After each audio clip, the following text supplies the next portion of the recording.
Hello, everybody. My name is Melody. Again, if you've never seen any of my videos before, I am a lover of science and I've been teaching kindergarten through high school and even college for a very long time. I started a program during the pandemic where I offered free online science classes to children, and now I record videos here and there where I talk about different science topics. So today we're going to talk about a really special bird called the Eurasian Eagle-Owl. Before we jump into that, I thought we could talk a little bit about birds in general, what makes a bird a bird. So welcome, thank you for being here, and I am so excited to spend a little bit of time together today. So I will go ahead and begin sharing my screen. So give me just a second to do that.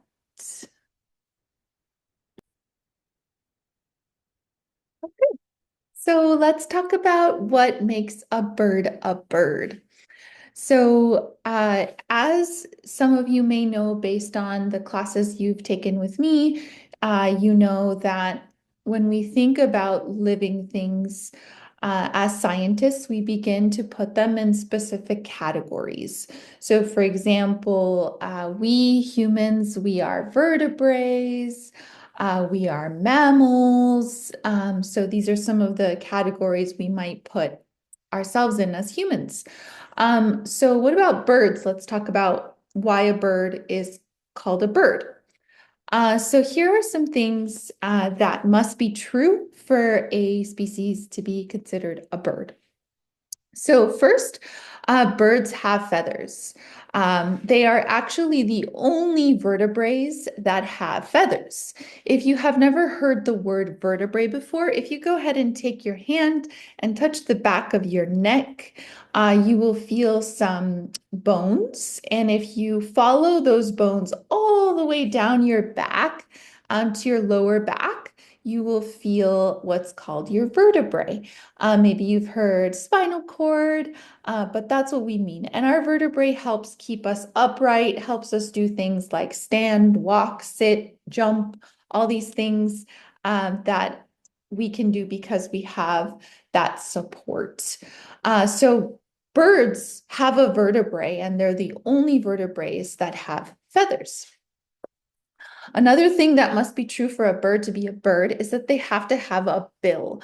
So bill, you can think of it, maybe you've heard the word beak, but kind of similar, I would say, to like the nose of a human.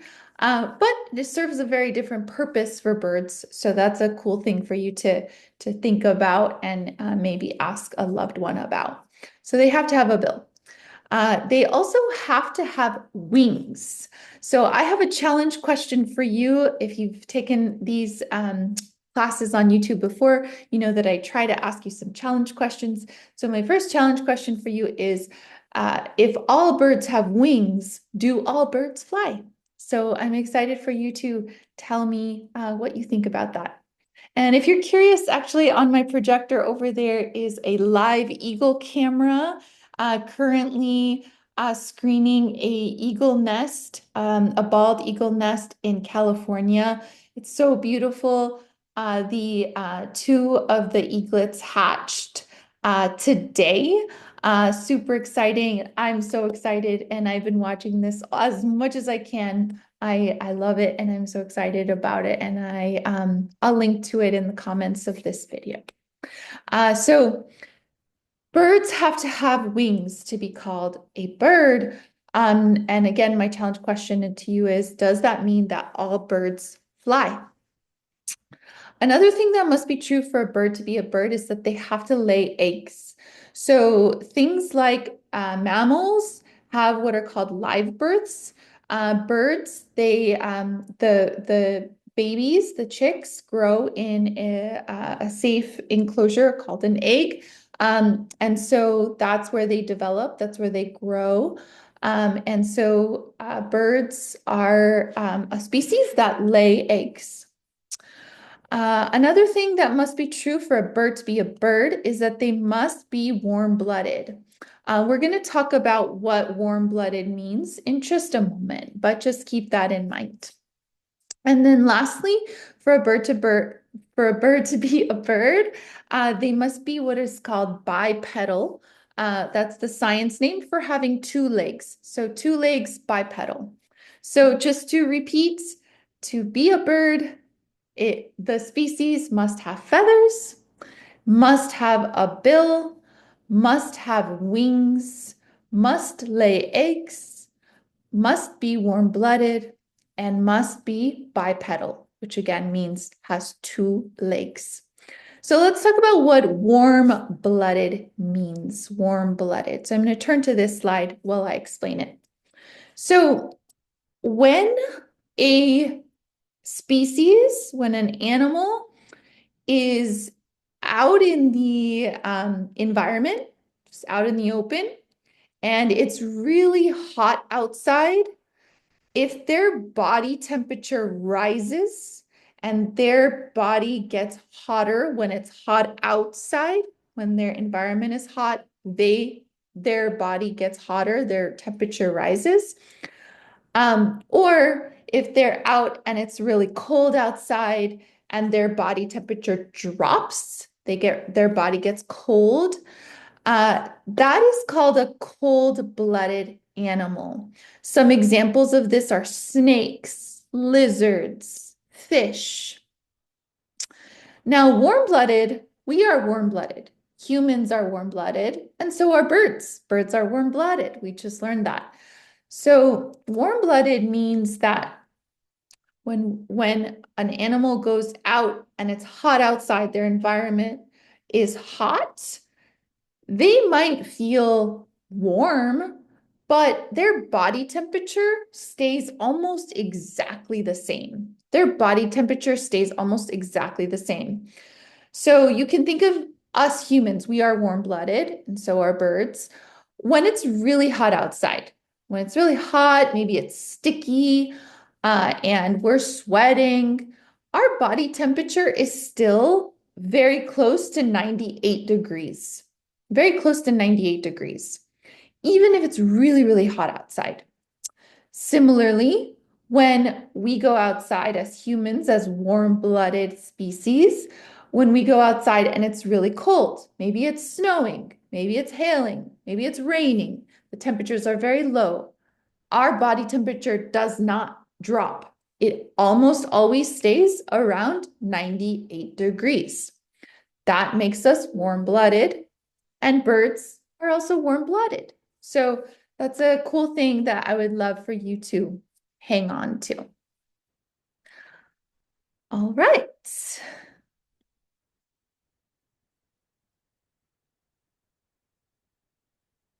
Just give me one moment. Okay. So before we jump in and talk a little bit about the Eurasian eagle-owl, which is a really special bird, I wanted to answer this question. You've actually seen this question before in the science classes, but yes, there are different kinds of science. And since we are talking about birds today, I want to teach you when we study birds specifically. So we zoom in and we start to ask questions like the ones that I've been asking, like if all birds have wings, does that mean that all birds fly?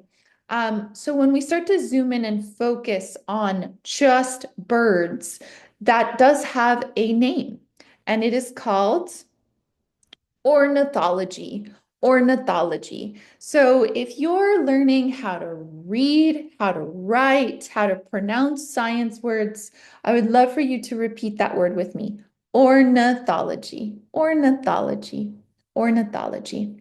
So ornithology is the type of science that is just focused on birds.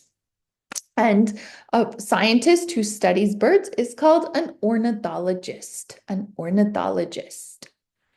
So something that I shared I also run live science classes, and something that I shared with my class last week was that what's so fun and neat about science is that you could decide, I'm so passionate about whales. And that's what I want to study. You can even get super specific and say, I want to study the blue whale. And that's really cool because that means that we can have scientists focus on a specific species or on a specific part of the world or on a specific conservation effort. And there's so much to study and there's so much richness in focusing in one specific area. And it also lets you really lean into the things that you love and the things that you want to know more about. So again, the study of birds is called ornithology. Now, if you are just someone who just loves birds, like you don't really think you want to be a scientist who just studies birds, but you just love birds, you can go out and listen to birds, draw birds, try to observe them in their natural habitat. And many times we call that a birder. So that's fun, a birder. And birders, they will take out all these different things into the field when they go and observe or listen. They usually have protective clothing on, like good shoes and sunblock and a hat, maybe if it's really sunny. And then they also have binoculars so that they can look closely at the bird. And there's actually also something really cool that I would love to show you. You can ask a loved one to download this on their cell phone. There is an app called Merlin, Merlin, and it allows you to record the sound of birds around you, and that helps you figure out what bird is that? What bird is making that sound? So I hope you will use the Merlin app on a loved one's phone. It's really cool. I use it almost every day, especially on the days that I go birding. Great. So now let's talk about the Eurasian eagle-owl, which is a very special type of bird. So give me a moment to set up for that.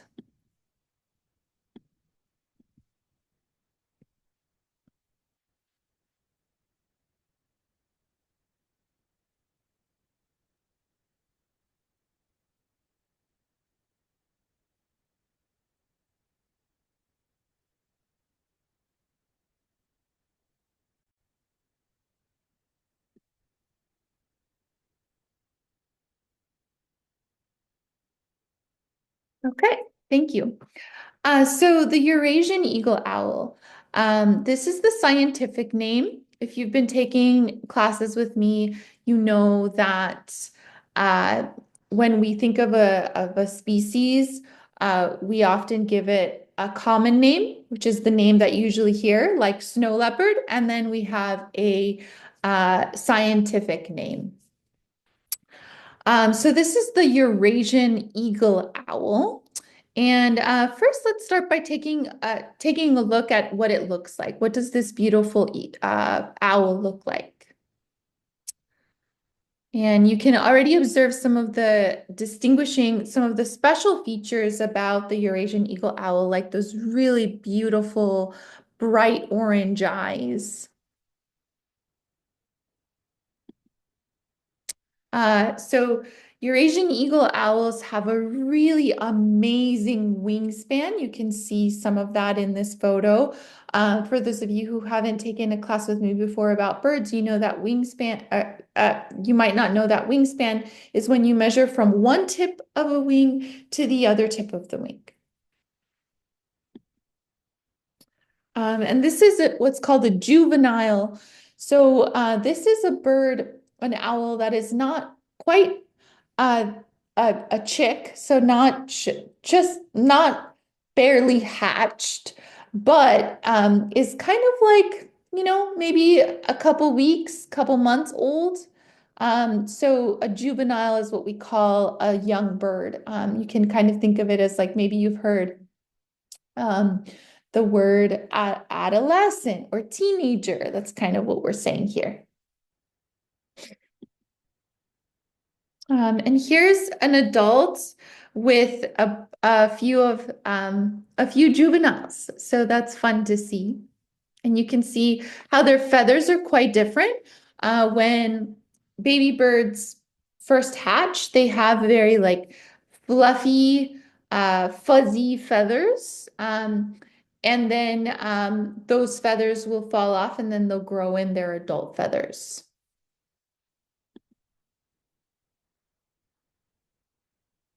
And here's an adult. Here are two adults. Now, as I stay on this photo, I just want to quickly remind you, I don't have a painting right now of an owl in this notebook, but we've been practicing nature journaling or talking about that in some of the other classes. And nature journaling is just when you draw what you're seeing or what you're learning about, and then you write about it if you're practicing your writing. You can draw with pencil, with pen, with markers, with colored pencils, with paints.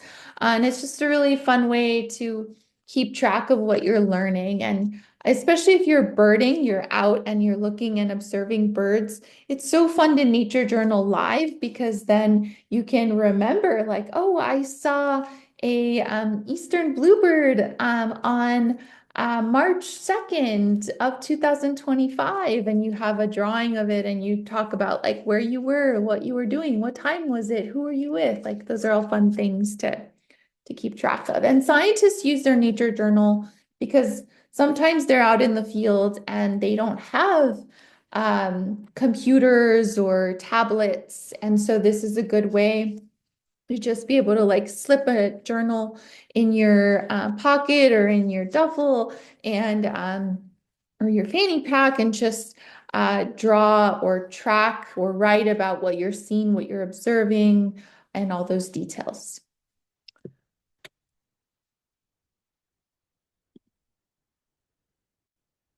So I stopped share for just a moment.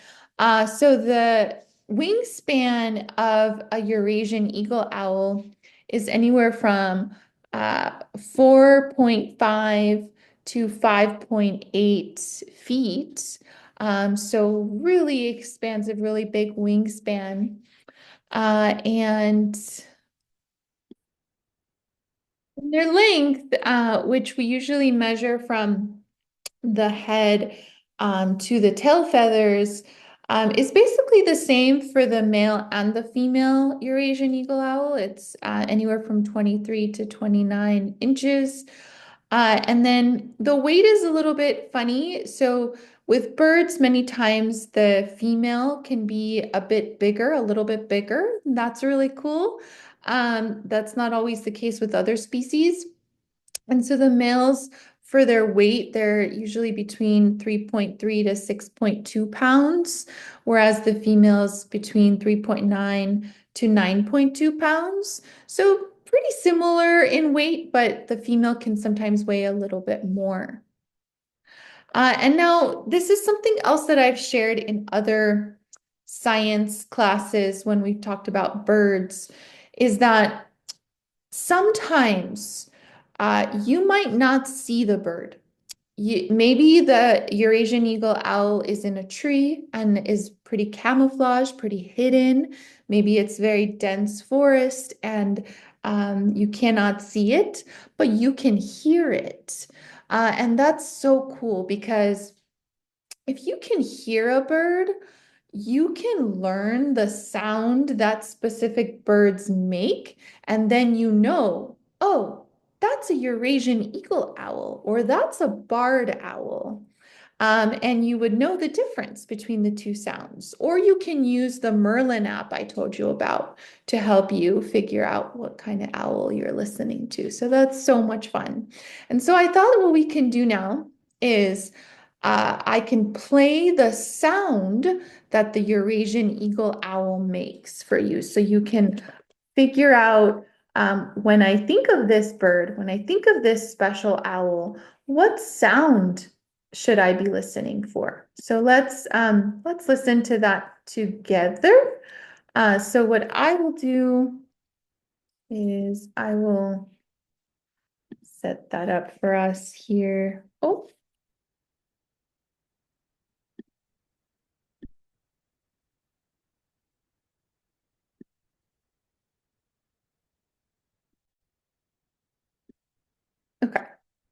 So I will also link to this in the comments of this video.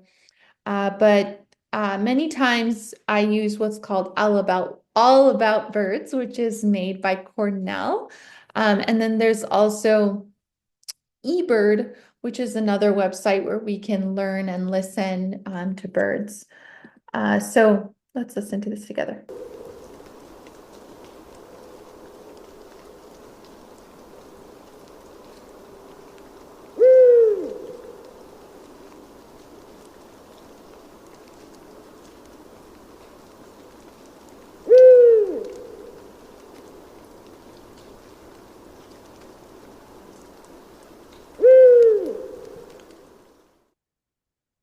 So that's the song, and let's listen to a call.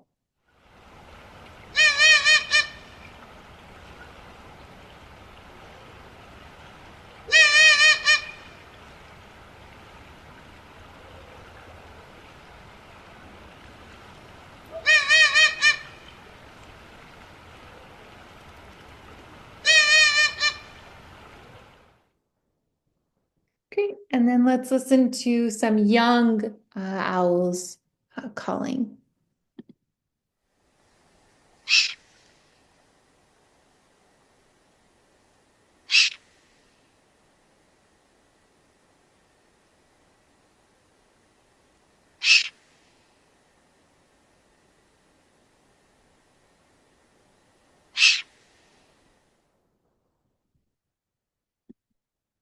Great. So thank you for listening with me. And again, I will link to those sounds in the comments of this video.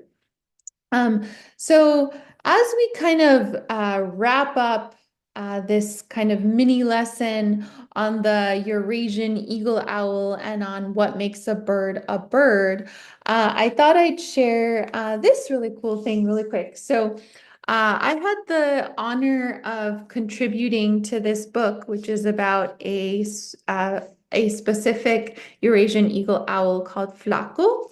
And this is like in honor of Flaco, a tribute to Flaco. And I got to contribute a watercolor and a poem.